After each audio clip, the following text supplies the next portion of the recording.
안녕하세요. DJ 선아입니다. 오늘의 사연 시작해 보겠습니다. 사람은 누구나 잃어버린 시간과 만나야 할 사람을 마음속에 품고 살아가곤 합니다. 저 역시 오랜 세월 동안 마음 한구석에 자리 잡은 그리움과 잃어버린 인연의 흔적을 안고 살아왔어요. 저는 40년 만에 그 인연을 다시 발견한 사람입니다. 어쩌면 누군가는 이런 만남을 단순히 우연의 일치로 볼지도 모릅니다.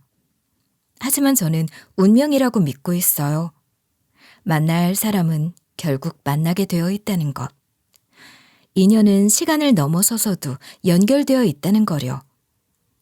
지금부터 들려드릴 이야기는 제 인생 속에서 겪은 소중한 인연과 상처, 그리고 회복의 과정입니다. 그리운 사람을 기다리며 살아가시는 분들께도 작은 희망이 되기를 바라며 제 이야기를 시작해 볼까 합니다. 저는 순탄치 않은 어린 시절을 보냈어요.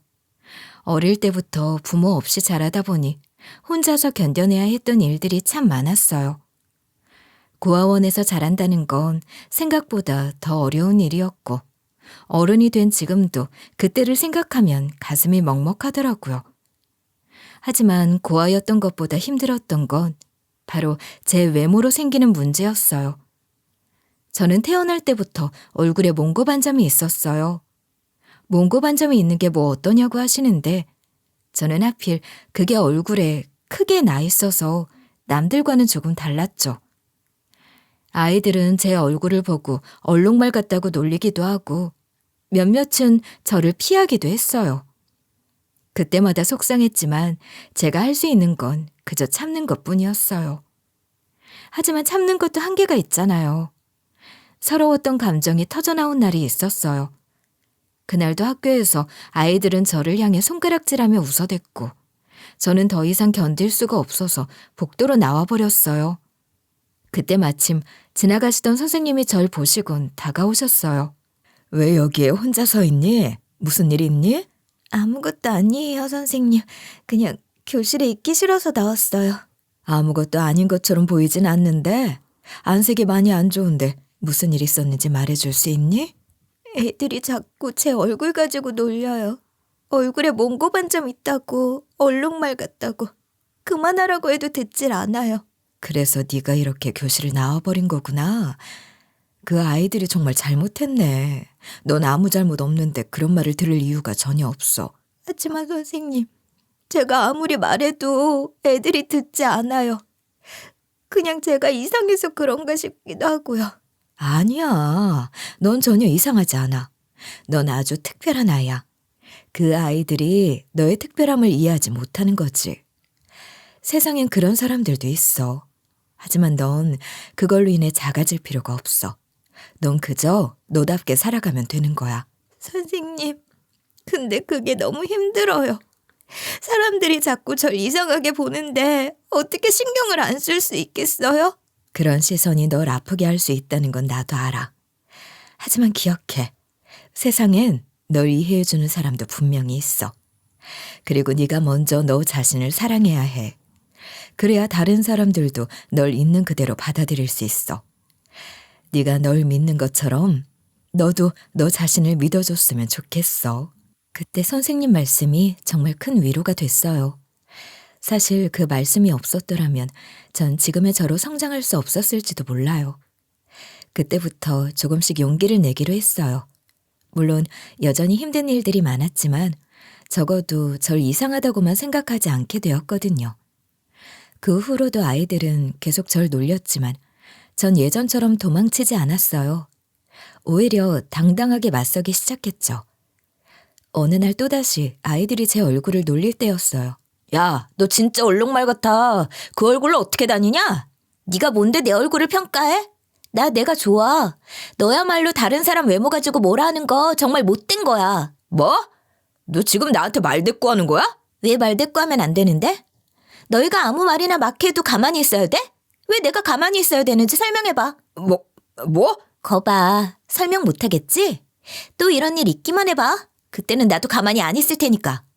너 얼룩말 발차기가 얼마나 무서운지 알아? 한번 맛보고 싶다면 또 놀려봐. 그때부터 아이들은 당황한 표정으로 더 이상 놀리지 않았어요. 그제야 알았어요. 내가 먼저 나 자신을 지켜야 한다는 거려. 그 이후로 저는 조금씩 더 강해졌어요. 그리고 그 모든 변화는 선생님의 위로에서 시작됐던 것 같아요. 제게 용기를 주셨던 그 말씀이 없었다면 저는 아직도 제 자신을 숨기고만 있었을지도 모르겠어요. 시간이 흘러 어느새 전 고아원을 나와 사회인이 되었어요. 저는 사회인이 되면서 몽고 반점을 화장으로 가리고 다녔어요. 그 당시 제가 하던 일이 서비스직이었다 보니 아무래도 외모에 신경 쓸 수밖에 없었거든요. 그리고 결혼 정년기가 되었을 무렵 지인한테 소개받은 남자와 만나게 되었죠. 결혼할 사람을 만난다고 많은 조건을 따지진 않았어요. 저도 그렇고 그 사람도 그렇고 서로 가진 게 많지 않은 상태였으니까요. 저희 둘 다 고졸에 경제적으로도 풍족하지 않았어요. 첫 만남에서 우리는 솔직하게 자신의 상황을 이야기했어요. 전 고등학교까지만 나왔어요. 지금은 작은 회사에서 일하고 있는데 경제적으로 여유가 없어요. 그래도 열심히 살려고 노력 중이에요. 저도 고등학교 졸업이 끝이에요. 전 부모님 없이 자라서 고아원에서 컸어요. 그래서인지 남들보다 더 열심히 살아야 한다고 늘 생각했죠. 저도 지금은 서비스직에서 일하고 있어요. 돈도 많지 않고요. 그렇게 저희는 서로의 부족함을 솔직히 털어놓고 대화를 나누었어요. 그날 대화에서 느낀 건 저와 그 사람은 서로를 있는 그대로 받아들일 준비가 되어 있다는 거였어요. 서로의 상처와 어려움을 숨기지 않고 드러내는 모습에서 오히려 신뢰가 생겼거든요. 그 후로 저희는 종종 만나게 되었고 만날수록 그 사람이 참 성실하고 따뜻한 사람이라는 걸 느끼게 됐어요. 절 특별하게 대하려고 하지도 않았고 제 몽고 반점에 대해서도 전혀 신경 쓰지 않았어요. 처음으로 남편에게 제 생얼을 보여준 날, 몽고 반점을 신경 써야 하는 저를 보고 이렇게 말하더군요. 제 얼굴의 반점도 저를 이루는 일부라고, 있는 그대로의 제가 좋다고 했어요. 그 말이 얼마나 큰 위로가 되었는지 몰라요. 절 있는 그대로 받아주는 사람이라는 걸 알게 되면서 저도 그에게 마음을 열기 시작했어요. 서로 비슷한 처지였고 힘들게 살아왔지만 그 안에서 서로에게 기대고 의지할 수 있다는 게 얼마나 큰 힘이 되는지 알게 되었죠. 결국 저희는 결혼을 결심하게 됐어요. 물론 처음에는 많은 어려움이 있었어요. 돈이 없어서 작은 원룸에서 시작했죠. 그래도 저희 둘 다 열심히 일했고 하나하나 차근차근 쌓아나갔어요. 작은 가전제품 하나 살 때도 얼마나 기뻤는지 몰라요. 그렇게 조금씩 우리만의 삶을 만들어갔어요. 저희 둘은 정말 열심히 살았어요. 아무것도 없는 상태에서 시작해서 하나씩 차근차근 쌓아 올렸죠. 시간이 지나면서 형편이 조금씩 나아졌어요. 피부과 가서 몽고 반점을 지울 수 있을 만큼의 여유도 생겼죠. 그런데 막상 형편이 나아지고 나니까 굳이 지울 생각이 들지 않더라고요. 화장으로 가리고 다니는 게 워낙 익숙해지다 보니 굳이 돈 써가면서 지워야 하나 싶은 생각이 들더라고요. 전 그깟 피부과 가서 몽고 반점 지울 돈보다 아이들한테 맛있는 거 사주고 하는 돈이 먼저였어요. 저는 아이들이 어릴 때는 육아에 전념하느라 직장을 그만뒀다가 그런데 아이들이 초등학교에 들어가고 나서부터는 다시 일을 시작했어요. 제가 새롭게 시작하는 일은 가사 도우미였죠. 아이들이 크면 클수록 들어가는 돈이 많아지더라고요. 두 아이 모두 학원에 보내는 데다가 둘째는 미술에 관심이 많아서 미술학원도 보내야 했어요. 근데 그렇게 학원을 보내다 보니 남편 벌이도 늘고 맞벌이를 하고 있어도 돈이 부족하더라고요. 가계부를 쓸 때마다 이런 생각을 했죠. 까다로운 사모님이라도 상관없으니 무조건 돈 많이 주는 집에서 일했으면 좋겠다는 생각이요. 저에게 가사 도우미 일을 소개해줬던 직업소개소에 가서도 제 고민을 털어놨더니 소개소 직원이 그러더군요. 까다로운 집이긴 한데 돈은 많이 주는 집이 하나 있어요. 문제는 가사 도우미만 1년 사이에 6번이나 바꾼 집이란 건데 괜찮으시다면 해보실래요? 1년 사이에 6번이요? 예. 사모님이 좀 예민하시긴 한데 그만큼 보수는 확실히 챙겨주시거든요. 아이들 학원비도 마련해야 한다면서요. 맞아요. 돈이 필요하니까. 뭐 해보죠. 설령 성격 더러운 사모님이라도 상관없어요. 돈만 잘 주시면 됩니다. 역시 마음 단단히 먹으셨네요. 그럼 이 집으로 연결해 드릴게요. 처음엔 좀 힘드실 수도 있지만 잘 적응하실 거라 믿어요. 물론 저라고 걱정이 안 되었다면 거짓말이죠. 하지만 아이들한테 들어갈 돈을 생각하며 용기를 낼 수 있었어요. 그 집에 가보니 5명이 살고 있더라고요. 큰 사모님이라고 불리는 할머니, 작은 사장님이라고 불리우는 큰 사모님의 아들, 그리고 작은 사모님이라 불리우는 며느리, 그리고 큰 사모님의 손주까지요. 저는 작은 사장님이라는 호칭을 들으면서도 그럼 큰 사장님도 있는 거 아닌가 싶었죠.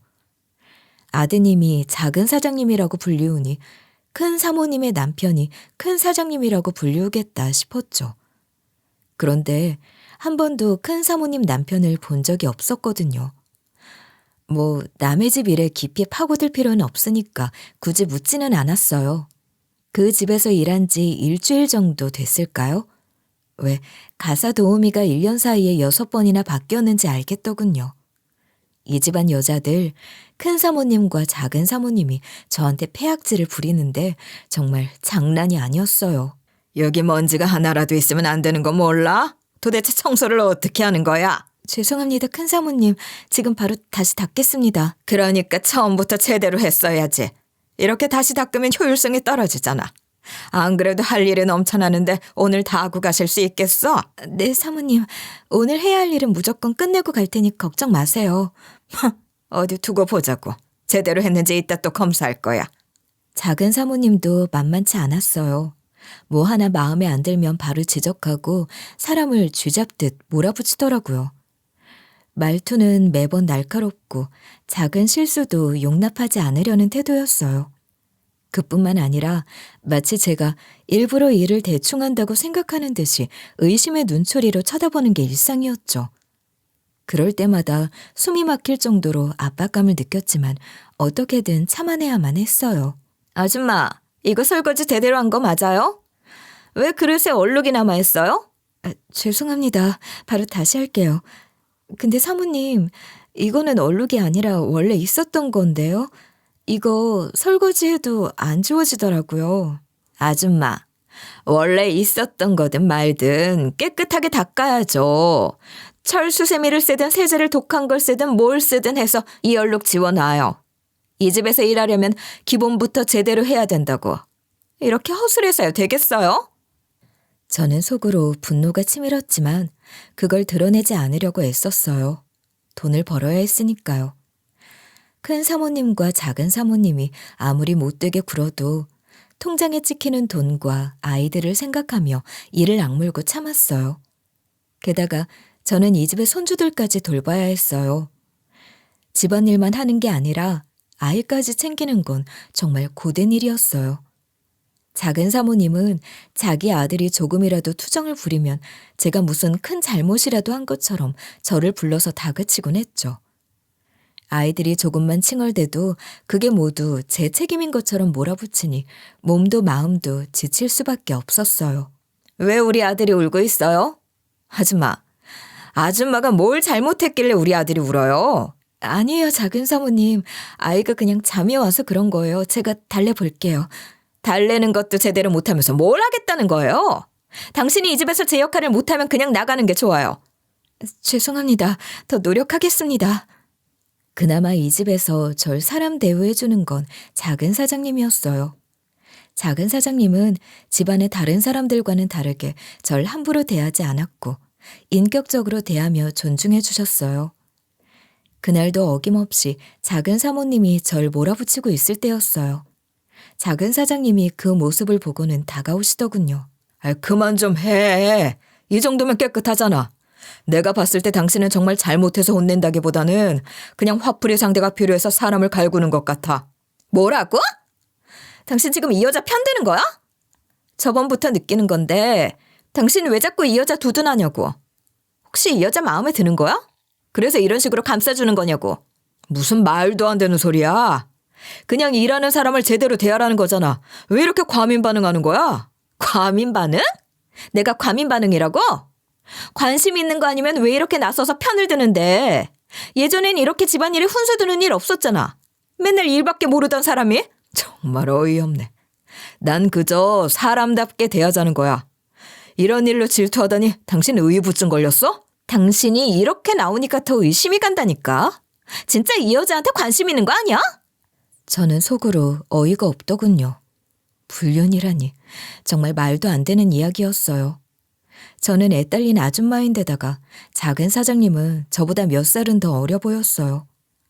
아무리 많아봐야 40대 초반 정도로 보였죠. 그저 선의의 행동이었을 뿐인데 단지 절 조금 감싸줬다고 이렇게 과민하게 반응하는 걸 보니 작은 사장님이 작은 사모님을 안 좋아하는 것도 이해가 갔습니다. 저렇게 불신이 깊고 의심이 많으니 그 누구라도 피곤할 수밖에 없겠다는 생각이 들었어요. 제 입장에서는 정말로 아무것도 아닌 일을 가지고 이렇게 난리를 치는 작은 사모님이 한심하게 느껴질 뿐이었죠. 괜히 애꿎은 저까지 휘말려 들어가니 답답하기만 했어요. 그 뒤로 작은 사모님의 폐악질은 더 심해졌어요. 작은 사장님이 절 편들어주다가 싸운 이후로 작은 사모님은 절 향한 감시와 괴롭힘을 더 강화하더라고요. 하루가 멀다 하고 제게 더 많은 일을 시키고 틈만 나면 트집을 잡았어요. 어느 날은 이 넓은 집 대청소를 혼자 하라고 시켰어요. 오늘은 집안 전체 대청소를 혼자 해요. 구석구석 먼지 하나도 남기지 말고 제대로 청소 안 하면 알죠? 혼자서요? 이 집 전체를요? 오늘 다른 분은 출근 안 하시나요? 그 아줌마는 오늘 휴가 가서 없어요. 설마 혼자 못하겠어서 이런 말 하는 거 아니죠? 힘들면 그만두셔도 되고요. 대청소도 혼자 못하는 인간은 필요 없거든요. 속으로 욕이 절로 나오더군요. 지도 이 넓은 집 혼자 감당 못하니까 아줌마 2명이나 고용해놓고는 이제 와서 나한테 대청소를 혼자 하라는 게 말이 돼요? 정말 어처구니가 없었어요. 이렇게까지 사람을 괴롭히면서 무슨 희열이라도 느끼는 건지 참 저열하기 짝이 없었죠. 속으론 그런 생각을 하면서도 겉으로는 그저 고개를 숙이고 예예거리고 청소를 시작했죠. 큰 사모님 방 옆에 있는 드레스룸에 들어가 옷장 윗부분을 청소할 때였나? 팔이 안 닿아 접이식 발판 의자를 가져왔어요. 그런데 옷장 위쪽 수납장에서 낡은 액자 하나를 발견했어요. 먼지가 수북에 쌓인 액자였지만 닦아내고 보니 액자 안에 있는 사진이 눈에 들어왔어요. 그 사진은 어린아이의 사진이었어요. 그런데 너무 충격적이고 말문이 턱 막히는 건 그 사진 속 아이의 모습은 놀라울 정도로 어릴 적 제 모습과 닮아 있었어요. 아니, 사실 그 아이가 저라는 확신이 들었어요. 무엇보다 그 아이의 얼굴에 있는 몽고반점의 모양이 딱 저였거든요. 그 순간 온몸에 소름이 돋았어요. 왜 여기에 내 사진이 있는 걸까 하는 의문이 머릿속을 맴돌았어요. 심장이 미친 듯이 뛰기 시작했고 머릿속이 하얘졌어요. 도저히 이 상황을 이해할 수가 없었어요. 경악스러운 기분에 그 자리에 얼어붙어 버렸죠. 저는 사진을 보면서 놀란 감정뿐만 아니라 찝찝하고 기분 나쁜 감정이 밀려왔어요. 그 이유는 사진에 빨간 X표가 여러 번 그어져 있었기 때문이에요. 왜 제 사진에 X표가 쳐져 있는지 도저히 이해할 수 없었어요. 저를 향한 분노나 증오 같은 게 담긴 것 같아서 마음 한구석이 싸늘해지더군요. 그저 낡은 액자 속 사진일 뿐인데도 그 표식 하나가 제게 끔찍한 불안을 안겨줬어요. 저는 액자를 이리저리 살펴보다가 액자 뒤편에 뭔가 쓰여있는 글귀를 발견했어요. 먼지를 닦아내고 조심스럽게 글을 읽어내려 갔어요. 첫 번째 문장은 소중한 내 딸 진서에게 라고 쓰여 있었어요. 순간 심장이 쿵쿵 뛰기 시작했어요. 저는 고아로 자라왔기에 부모님이 없었죠. 그런데 내 딸이라는 표현은 저와 이 집이 어떻게든 연결되어 있는 게 아닐까 하는 말로 표현할 수 없는 불안감과 울렁거림이 다가왔어요.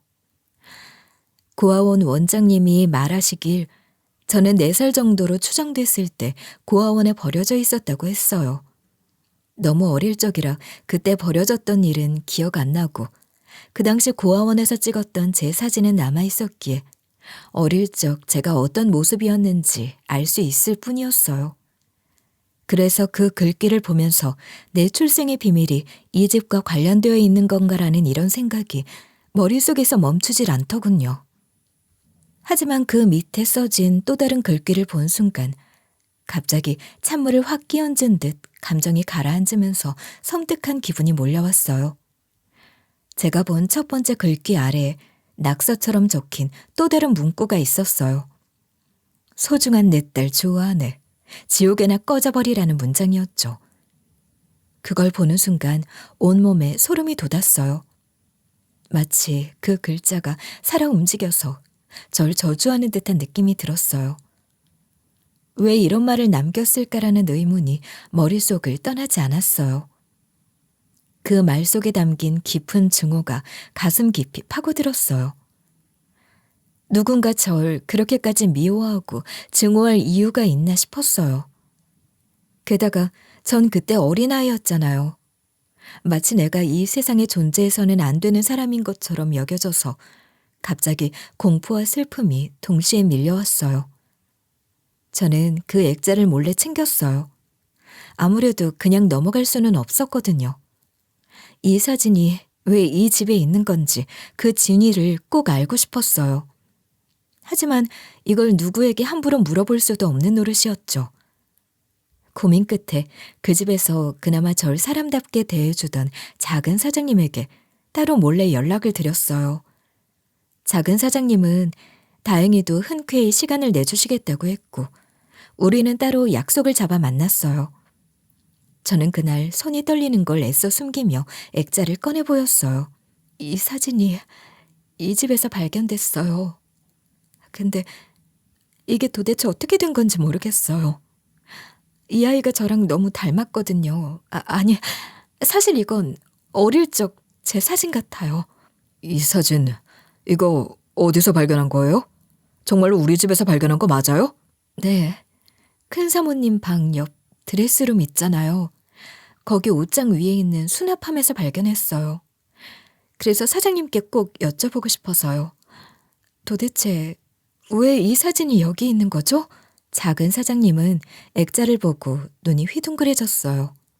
손이 떨리는 듯 액자를 받아들고는 한참 동안 말이 없더군요.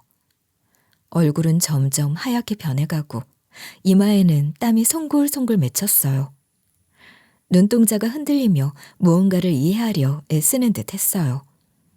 작은 사장님은 잠시 말을 잃더니 깊게 숨을 들이마신 후 진지한 표정으로 물었어요. 아주머님, 사진 속 여자아이가 정말 당신이 맞습니까?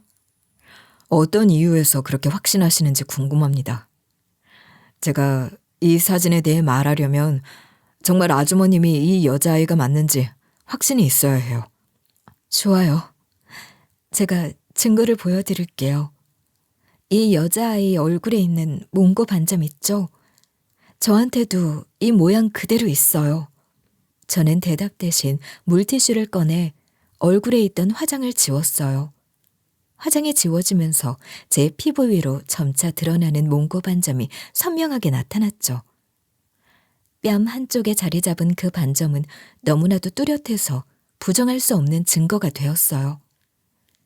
작은 사장님은 제 얼굴을 보자마자 눈이 더 커졌고 손으로 입을 가리며 뒤로 물러났어요.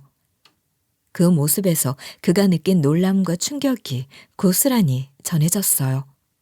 보세요. 이 몽고 반점이 사진 속 아이의 것과 같죠? 위치나 크기도요. 이 사진 속 여자아이, 제가 맞는 것 같습니다. 아니, 확실해요. 어떻게 이럴 수가. 사진 속 이 사람, 우리 이복 누나예요. 그런데 어떻게 당신이... 저는 그의 말을 듣고 충격에 빠졌어요.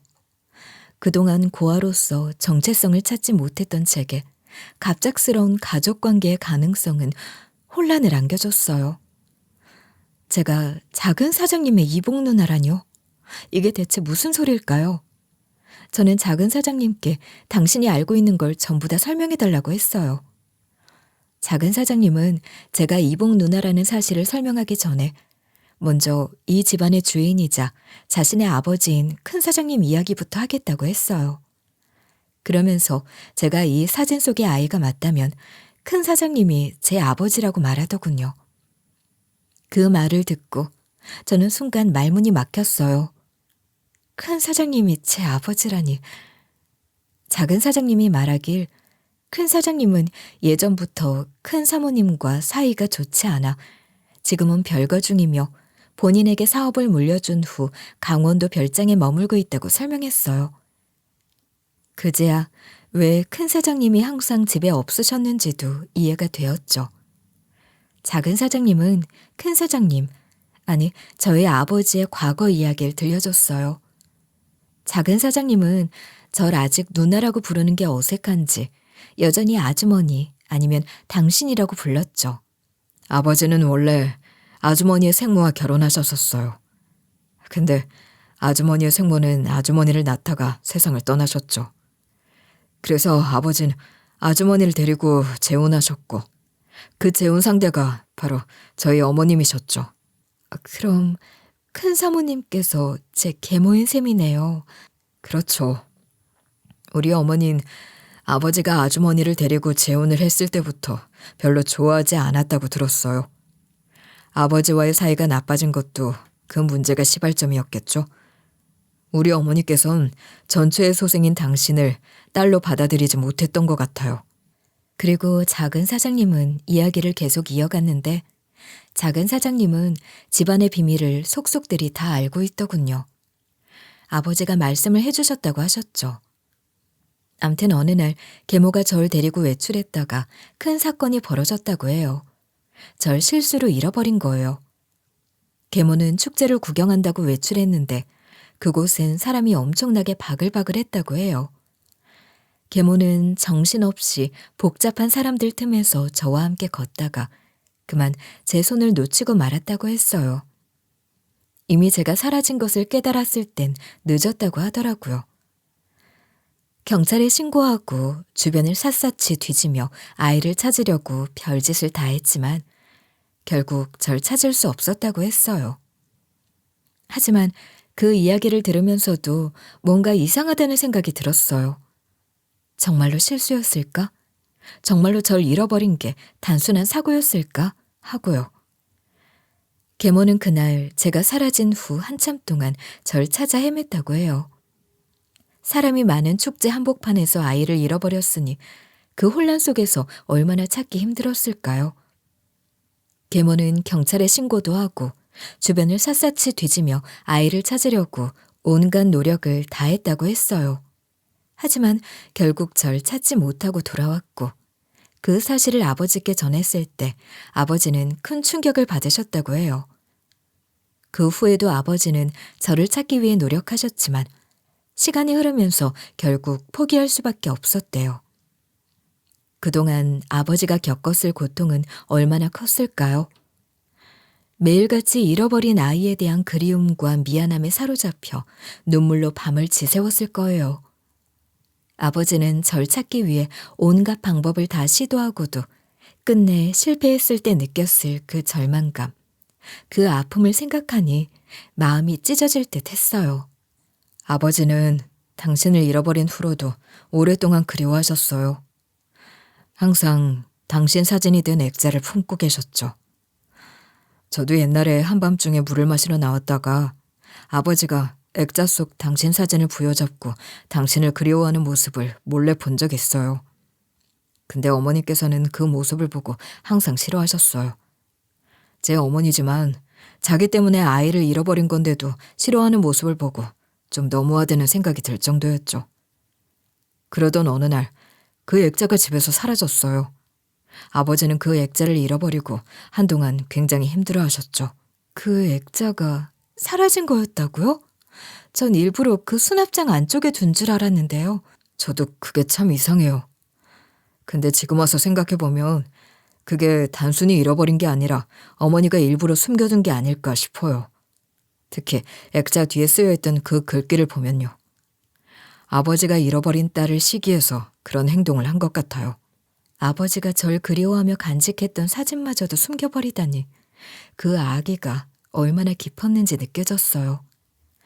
가슴속 깊은 곳에서부터 끓어오르는 분노와 함께 끝없는 허탈감이 절 감싸기 시작했어요. 그 말을 듣자 스멀스멀 올라오는 의심이 있었습니다. 그 당시엔 아직 추측에 불과했지만 절 잃어버린 게 아니라 일부러 버린 것일 수도 있다는 생각이 들었죠. 작은 사장님은 이 모든 이야기를 하고 나서 저와 아버지를 만나게 해주겠다고 했어요.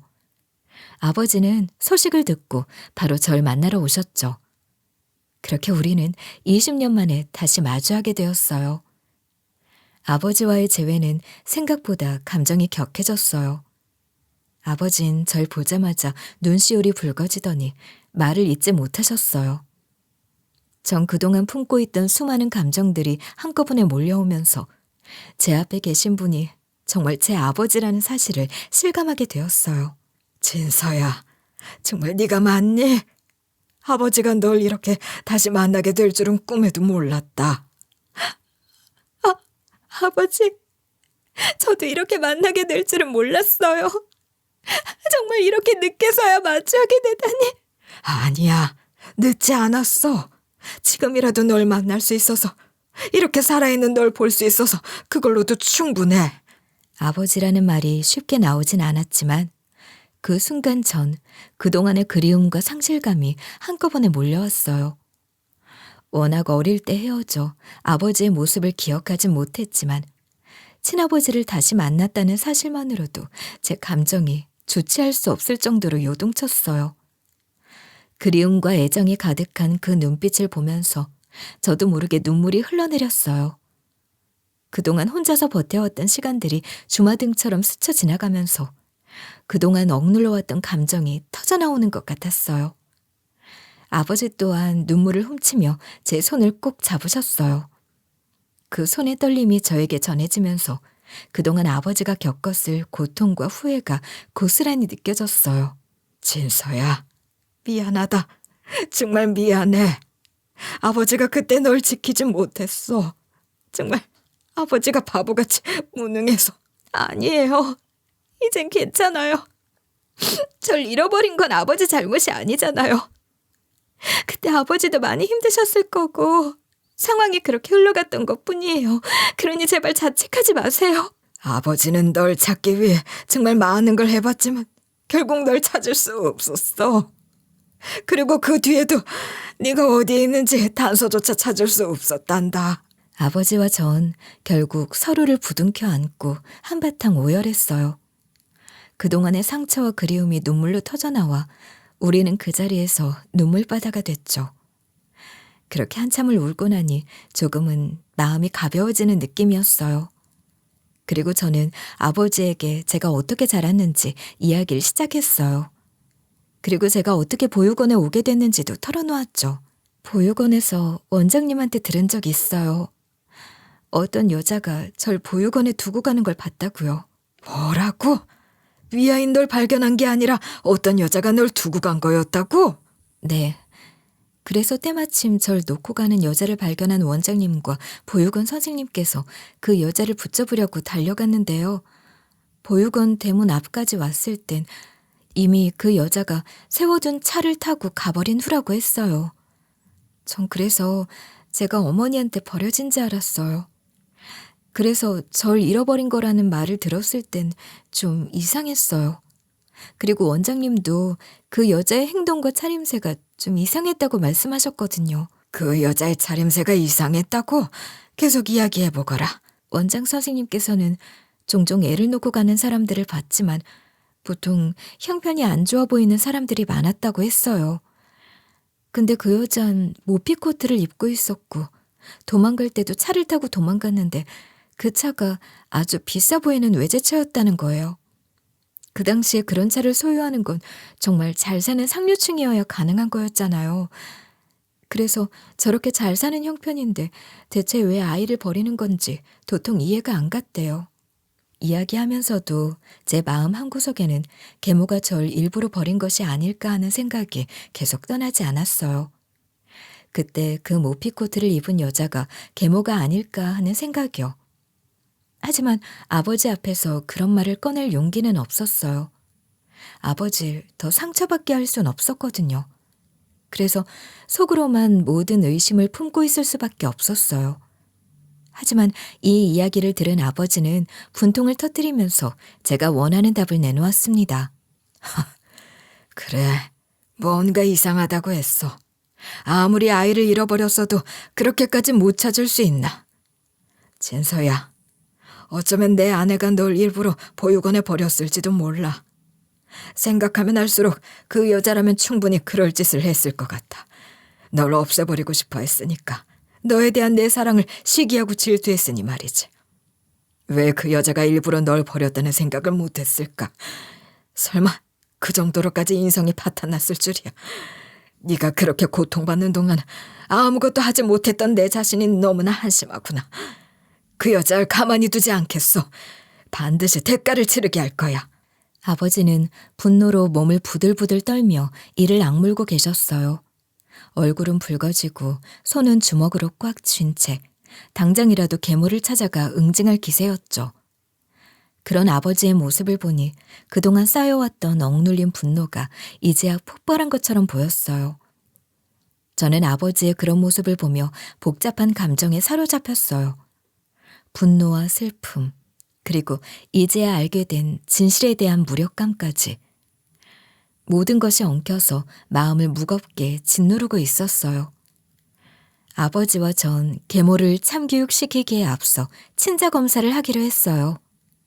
아버지는 제가 딸인 걸 의심하지 않으셨지만 계모가 저 사람이 당신 딸인지 어떻게 아냐고 우길 수 있으니 증거로 가져가기 위해서였죠. 검사 결과는 예상대로 99% 일치. 저는 아버지의 딸이 확실했어요. 아버지는 그 결과지를 손에 들고는 말없이 성북동 집을 향했어요. 아버지가 성북동 집에 도착했을 때 저는 멀찍이 뒤에서 지켜봤어요. 그동안 마음속에 억눌려 있던 분노가 폭발하는 듯한 아버지의 모습이었죠. 현관문을 열자마자 계모를 불러 세웠어요. 이 못된 년, 네가 도대체 무슨 짓을 했는지 알아? 내가 진서에 대해 아무것도 모를 줄 알았어? 네가 그 아이의 인생을 어떻게 짓밟았는지 이제 다 밝혀졌어. 뭐라고요? 갑자기 다짜고짜 찾아와서 이게 대체 무슨 뚱딴지 같은 소리예요? 네가 우리 진서를 보육원에 버렸지? 네가 그랬잖아. 어떻게 그런 짓을 할 수가 있어? 뭔 소리냐고. 이 양반아, 알아듣게 설명하쇼. 계모는 애써 못 알아듣는 척하며 뻔뻔하게 대응하고 있었지만 이미 아버지가 보육원 이야기를 꺼낼 때부터 그녀의 눈동자는 흔들리기 시작했어요. 그녀도 사태의 심각성을 느끼고 있다는 게 느껴졌어요. 아버지는 모르쇠로 일관하고 있는 계모 앞에서 증거인 친자 검사지를 계모 앞에 던지듯이 내밀었고 뒤에 서 있던 저를 불러 앞에 세웠어요. 이걸 똑똑히 봐. 이 사람이 우리 딸 진서야. 친자 검사 결과까지 나왔으니 이제 발뺌할 생각은 하지 마. 네가 우리 딸을 버린 걸 다 알게 됐다고. 어떻게 내 딸을, 내 혈육을 그렇게 처참하게 버리고도 뻔뻔하게 살아왔어. 이젠 네가 무슨 말을 하든 소용없어. 진서가 내 딸이라는 건 명백한 사실이니까. 당신 지금 너무 흥분하셨어요. 저 사람이 딸이라 칩시다. 그런데 내가 일부러 그랬다는 증거가 있어요? 내가 보육원에 진서를 버렸다는 증거가 있냐고요. 참 뻔뻔도 하다. 그 시대에 모피코트를 입고 외제차를 끌고 다니던 여자가 몇이나 있는데 40여 년 전에 그렇게 치장하고 다니는 여자가 몇이나 있었겠어. 네 허영심이 대단한 게 보육원에 내 딸을 버리러 가면서도 모피코트를 입고 외제차를 끌고 갔다니 기가 막히더고. 그리고 액자도 일부러 당신이 숨긴 거고 그 액자에 내 딸 지옥에 가버리라는 글귀를 적었다지? 모든 정황이 당신을 가리키고 있는데도 아니라고 발뺌하겠다고? 당신이 한 짓은 너무 명백해. 이제 저지른 모든 짓의 대가를 치르게 할 거야. 계모는 고개를 숙인 채 눈을 부들부들 떨며 아무 말도 하지 못했어요. 아버지는 그녀를 노려보며 계속해서 분노를 쏟아냈어요. 그 모습을 보면서 제 가슴 한편에선 통쾌함과 동시에 묘한 공허함이 느껴졌어요. 아버지는 집안에 있는 물건들을 손에 잡히는 대로 집어던졌어요. 거실 테이블 위에 있던 꽃병이 바닥에 떨어져 산산조각이 났고 벽에 걸려있던 액자도 내동댕이 쳐졌죠. 아버지는 그동안 억눌렸던 분노를 쏟아내며 소파 쿠션을 집어던지고 테이블을 발로 차며 난동을 부리셨어요. 계모는 겁에 질려 아무 말도 못하고 그저 고개를 숙인 채 눈물만 흘리고 있었어요. 한창 난동을 부리던 아버지는 씩씩거리다가 주머니에서 종이 한 장을 또 꺼내더니 계모에게 던졌습니다. 계모는 그 종이를 주워서 보더니 애구머니나 소리를 내며 떨어뜨렸죠. 이제 끝이야. 그동안 재산 분배 때문에 너랑 이혼을 미뤄왔는데 이제 재산이고 나발이고 다 필요 없어. 너랑 인연 끊을 거야. 너 같은 여자랑 더 이상 한 지붕 아래 있을 이유도 없고 더 이상 널 아내로 둘 생각도 없어. 안 돼요. 제발 이혼은 안 돼요. 당신 없으면 난 어떻게 살라고요? 지금까지 우리가 함께한 세월이 얼만데 이렇게 끝낼 수는 없어요. 함께한 세월? 그 세월 동안 넌 우리 진서를 버리고 날 기만하고 거짓말로 일관했지. 이제 와서 함께한 세월을 운운한다고? 그딴 거 필요 없어. 넌 나한테 아무것도 아니야. 부탁이에요. 한 번만 봐줘요. 제가 잘못했어요. 다신 안 그럴게요. 정말이에요. 제발. 잘못했다고? 이미 늦었어. 넌 내 딸을 그렇게 처참히 버렸고 그 대가를 치르게 될 거야. 내 눈앞에서 당장 사라져. 이혼 서류 준비할 테니 그때까지 이 집에서 네가 할 수 있는 건 아무것도 없어. 더 이상 널 용서할 마음도 함께할 마음도 없어. 계모는 아버지 앞에 무릎을 꿇고 싹싹 빌기 시작했어요. 두 손을 모아 아버지의 바지가랑이를 붙잡고 눈물을 흘리며 애원했죠. 아버지는 계모의 그런 모습을 보며 차갑게 웃더니 그녀의 머리를 한번 세게 밀쳐냈어요. 계모는 중심을 잃고 바닥에 주저앉았어요. 그렇게 아버지는 계모를 냉정하게 밀쳐내고 제 손을 잡고선 집을 나가버렸어요. 하지만 계모의 순환은 여기서 끝이 아니었어요. 아버지의 참교육이 통쾌하기는 했지만 저 역시 계모에게 직접 복수를 하고 싶은 마음이 컸어요. 전 머릿속으로 복수의 계획을 세웠어요. 계모와 작은 사모님, 아니 제 옳게 되는 사람은 저한테는 인성 파탄자처럼 굴었지만 밖에서는 아주 도덕적인 척하며 대외적으로는 미아 찾기 캠페인 모임의 일원으로 활동하고 있었어요. 아이러니하게도 미아를 찾겠다고 떠들던 계모는 실제로는 아이를 버린 장본인이었죠. 이보다 더한 위선이 있을까요? 그래서 전 그 미아 찾기 캠페인 모임에 직접 찾아가기로 결심했어요. 인터넷에 그 캠페인 모임 이름을 검색해보니 그 캠페인 모임 장소가 어딘지도 나오더라고요. 원래 계모는 이렇게 티내면서 유난 떠는 모임을 좋아했으니까요. 도덕적인 가면을 쓰고 사람들 앞에서 의연한 척하는 계모와 작은 사모님의 진상을 폭로하겠다고 마음먹었죠. 모임에 참석한 그날, 저는 그들 앞에서 계모를 가리키며 말했어요. 미아 찾기 캠페인이라뇨? 이 사람이 미아를 찾겠다고요? 웃기지 마세요. 이 여자는 애를 버린 사람이에요. 저를 일부러 보육원에 버렸다고요. 그리고 제가 그 증거예요. 이 여자가 버린 아이가 바로 저라고요.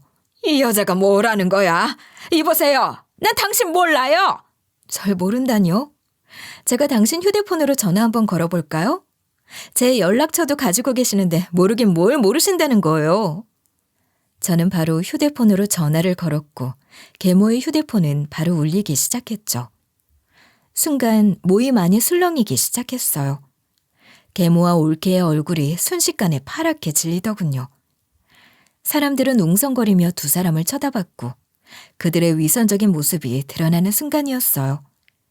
그때 작은 홀에 마련된 마이크가 눈에 들어왔어요. 저는 망설임 없이 그 마이크를 잡고 계모와 올케가 저에게 했던 폐악질들을 하나하나 폭로하기 시작했어요. 이 여자들이 집안에서는 얼마나 잔인하고 이기적인지 제가 다 겪었습니다. 이 작은 사모님이란 사람은요, 자기보다 약한 사람을 괴롭히는 데에선 귀신이에요. 저한테 어떻게 했는지 하나하나 말해볼까요? 저 늙은 여자는 내 계모인데 날 갖다 버렸어요. 그러면서 미아 캠페인 모임 회원이라고? 그리고 그것뿐만이 아니에요. 구석구석 청소를 시켜놓고는 먼지 한 톨이라도 보이면 욕설을 퍼부었어요. 아주 고부툴이 사람 한 명 말려 죽이는 수준이라니까요. 그래놓고 밖에서는 도덕적인 척 위선 떨고 자빠졌다고요. 이들이 얼마나 이중적인지 이제라도 모두 알아야 한다고요. 저는 악을 지르면서 마이크를 뺏기기 전까지 계모와 올케의 가면을 벗기는 말을 했어요. 결국 쫓겨나긴 했지만 제가 이 사실을 공표한 이상 계모랑 올케는 이 모임에 나오기 쉽지 않을 거예요. 소문은 파다하게 퍼지겠죠. 이런 걸 생각하면 그동안 억눌러왔던 분노를 조금씩 풀어가는 기분이 들었어요. 아버지는 그 후로 제가 본인 자식임을 공식적으로 공표하셨어요. 모든 지인에게 연락하고 회사에서도 제가 아버지 딸임을 당당하게 밝히셨죠. 그리고 유언장도 다시 작성해서 제게 회사 지분 일부를 물려주셨어요. 그 소식을 들은 계모는 아버지를 찾아와서 온갖 발악을 했다고 하더군요. 계모는 눈물을 흘리며 소리를 질렀고 마치 모든 것이 억울하다는 듯이 목청을 높였대요. 아버지의 팔을 붙잡고 놓지 않으려 애쓰며 절박하게 매달리는 듯 추한 모습을 보였대요. 마치 인생의 모든 것을 잃은 사람처럼 손으로 얼굴을 감싸며 울부짖는 모습이 그동안의 허영과 위선을 다 벗겨낸 듯 비참하게 보였다고 해요. 하지만 그 모든 발악에도 불구하고 아버지는 그 여우년을 차갑게 밀어내셨다고 했어요. 그리고 이혼 준비나 제대로 하고 있으라고 말했어요. 발등에 불이 떨어진 계모는 제게 직접 찾아와 사죄를 하기 시작했어요. 계모의 눈물을 봤지만 그것이 진심인지조차 믿기 어려웠어요. 아버지와 이혼만큼은 안 해보려는 수작질 같았거든요. 진서야, 정말 미안하다. 내가 잘못했어. 그동안 네가 얼마나 힘들었을지 내가 다 알지 못했어. 네가 나 때문에 겪었을 고통에 대해 이제 와서 후회하고 있어. 정말 미안해. 지금 와서 후회한다고 해서 달라지는 건 없어요. 그동안 얼마나 많은 상처를 주셨는지 아세요? 나한테 무릎 꿇고 빌어서 뭐가 달라지기라도 할까요? 그래, 네 말이 맞아. 내가 한 짓은 너무나 끔찍했어. 하지만 이렇게라도 용서를 구하고 싶어. 내가 너무 늦었지. 그치만 한 번만 기회를 줘. 기회? 이제 와서 무슨 기회를 말하는 거죠? 나한테 사과한다고 아버지가 당신을 용서할 거라고 생각해요? 아니, 그건 절대 아니에요. 나도 당신을 용서할 수 있을지 모르겠어요. 아니야, 진서야. 박간 양반은 너라면 껌뻑 죽던 양반이니 네가 나에 대해 잘 말해주면 마음을 돌릴지도 몰라. 역시나 당신은 우리 아버지랑 이혼 안 당하려는 게 목적이었군요. 진심 어린 사과가 아닌 걸 알고 있었지만 이렇게 다시 확인받는 게 참 씁쓸하네요. 앞으로 절대 연락하지 마세요. 저는 계모의 사과를 받아주지 않았고 아버지 또한 계모와 소송까지 가면서 이혼을 강행하셨어요. 법정에서도 아버지는 한치의 양보도 하지 않으셨고 결국 두 사람은 완전히 갈라서게 됐어요. 아버지는 계모와의 모든 인연을 끊어내고 새로운 시작을 결심하셨죠. 계모의 파탄난 인간성을 보고 실망한 작은 사장님. 그러니까 제 이복 동생도 결국 계모와 의절하기로 결심했어요. 그는 계모와의 인연을 완전히 끊겠다고 하더군요. 정리되는 사람은 계모뿐만이 아니었어요. 올케도 마찬가지였죠. 작은 사장님은 계모가 밀어붙인 여자인 제 올케와도 정략 결혼을 한 상태였거든요. 그 결혼이 본인 뜻이 아니었기 때문에 계모와의 의절을 계기로 올케와도 관계를 정리하기로 했어요. 사실 정략 결혼이었더라도 서로 잘 맞아서 행복하게 살았다면 이혼까지는 가지 않았을 거예요. 하지만 그동안 둘 사이도 좋지 않았고 올케의 폐악질도 심했으니 결국 이렇게 끝나는 것도 어찌 보면 당연한 일이었죠. 친자 확인까지 마친 후 작은 사장님은 절 누나라고 호칭하면서 가족처럼 대우해줬죠. 누나, 나도 이제 더는 이 집안에서 이런 위선과 거짓된 관계를 유지할 수 없어요. 우리 어머니가 그동안 저지른 짓들, 그리고 나에게 강요한 결혼까지도 모두 지긋지긋해요. 그래서 아내와의 관계도 정리하려고 해요. 그 결혼은 내 의지가 아니었으니까. 그래, 너의 결정을 존중해. 그동안 많이 힘들었을 텐데 이제 너도 네 자신만을 위해 살았으면 좋겠어. 정말 잘 해냈어. 그리고 앞으로도 잘할 거야. 이복 동생은 제 말을 듣고 고개를 끄덕였어요. 그동안 계모에게 억눌리고 그녀의 뜻대로 살아왔던 이복 동생 역시 이제는 자유로워지고 싶다는 걸 느꼈어요. 계모와 올케의 억지스러운 관계로부터 벗어나기 위해 이복 동생도 저도 새로운 시작을 맞이하게 된 거예요. 그 후로 저는 아버지와 제 이복 동생과 함께 자주 만났어요. 이제는 고통스러운 관계로부터 벗어나 진짜 서로를 사랑하고 아끼는 사람들만 남은 거죠. 제 이복 동생과 아버지는 제 자식들과 남편도 만나면서 무척 기뻐했어요. 아버지와 이복 동생, 그리고 우리 가족들 모두 함께 모여 화목한 시간을 보내는 일이 많아졌고요. 우리 가족 모두는 함께 식사를 하며 이야기를 나누고 때로는 여행을 떠나기도 하며 잃어버렸던 시간을 채워나갔어요. 동생은 늘 밝은 미소로 아버지를 돕고 우리 가족에게 언제나 든든한 제 편이 되어줬어요. 제 아이들은 이복 동생을 삼촌이라고 부르는데 거리낌 없을 정도로 가까워졌어요. 그렇게 우리는 서로를 아끼고 지지하며 살아가게 되었어요. 상처받았던 시간들이 무색할 만큼 이제는 서로의 곁에서 진짜 가족의 의미를 찾아가고 있었죠. 전 이런 경험을 통해서 죄를 받을 사람은 결국 어떻게든 벌을 받고 만날 사람은 어떻게든 다시 만난다는 걸 깨달았어요. 결국에 제 계모가 참교육을 받고 저와 아버지가 40년 만에 다시 만난 것도 그 증거라고 생각해요. 우리가 다시 만나 서로를 위하고 지지하게 된 건 단순한 우연이 아니라 우리가 서로에게 필요한 인연이었기 때문이라고 믿어요. 그동안의 시련과 아픔도 결국엔 우리를 더 단단하게 만들기 위한 과정이었다고 생각해요. 여러분도 혹시 만나고 싶은 사람이 있다면 희망을 잃지 않고 기다려보시길 바랍니다. 저와 아버지처럼 언젠가 만날 수 있을지 모르니까요. 지금까지 제 이야기를 들어주셔서 감사합니다.